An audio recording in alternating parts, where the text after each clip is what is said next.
In this unit, we're gonna learn about the expansion of the Christian kingdoms. Let's start reviewing a little bit from the Visigoth Kingdom of Toledo. In 507, the Visigoths founded a kingdom in Spain with Toledo as its capital. To achieve this, they conquered most of the peninsula and adopted Catholicism, the religion of the Spanish-Romans. Then, at the beginning of the 8th century, the Moors invaded the Iberian Peninsula and defeated the Visigoths. They named the territory Al-Andalus and ruled there for 8 centuries.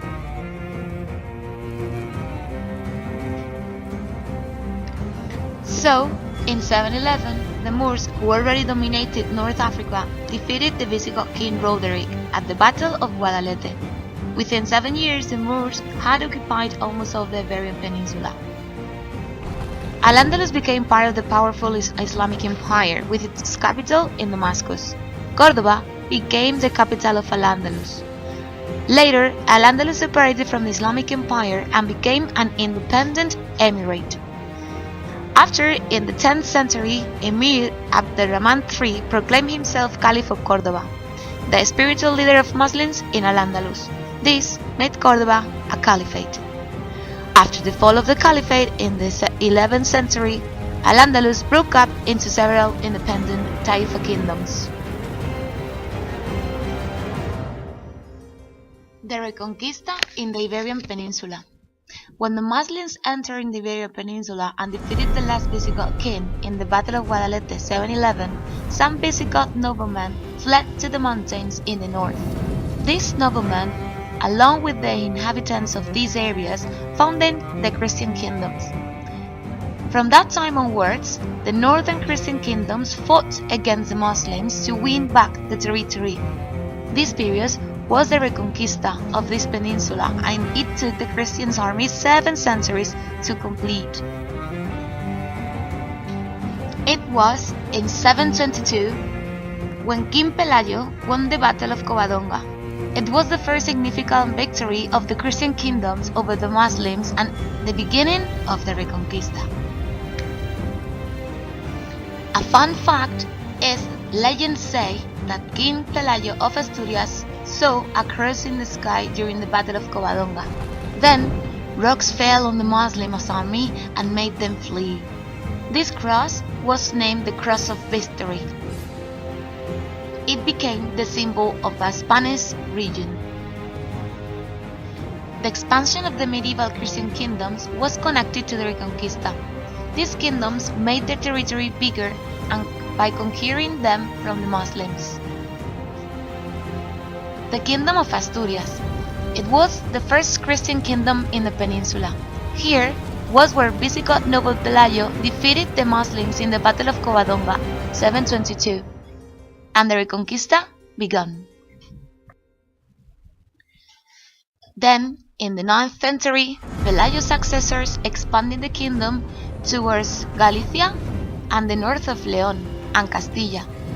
In the 10th century, the kingdom became known as the Kingdom of León.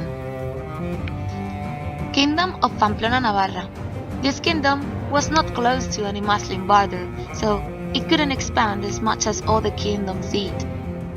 Kingdom of Portugal. In the mid-12th century, the county of Portugal separated from the Kingdom of León and became an independent kingdom.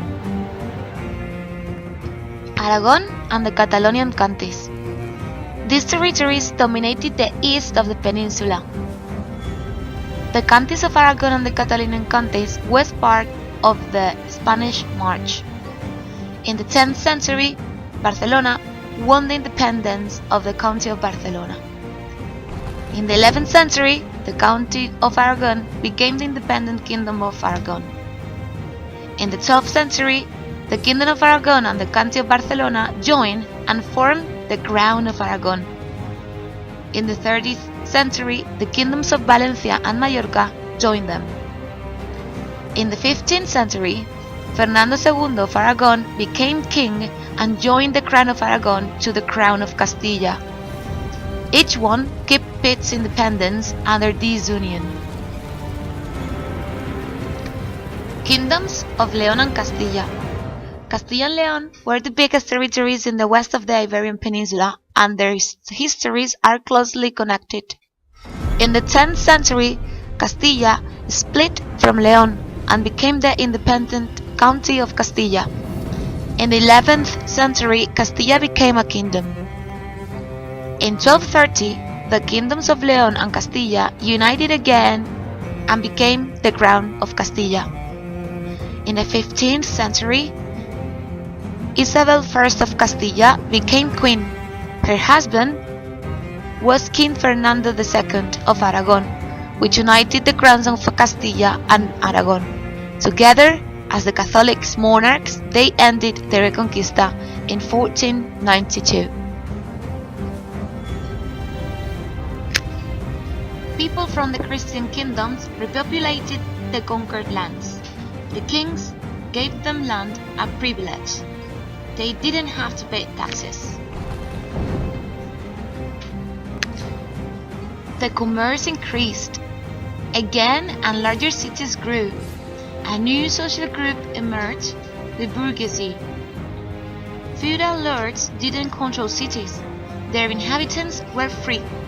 They were ruled by monarchs. Monarchs allowed the inhabitants of the cities to have their own governments. Cities had large churches called cathedrals. They were a symbol of prosperity. The market was the center of the city's economic activity.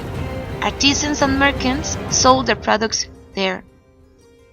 Many different people lived in the cities. The Jews lived in their own Jewish quarter. There were also Muslim quarters in many cities. Also, medieval cities were surrounded by walls for their protection.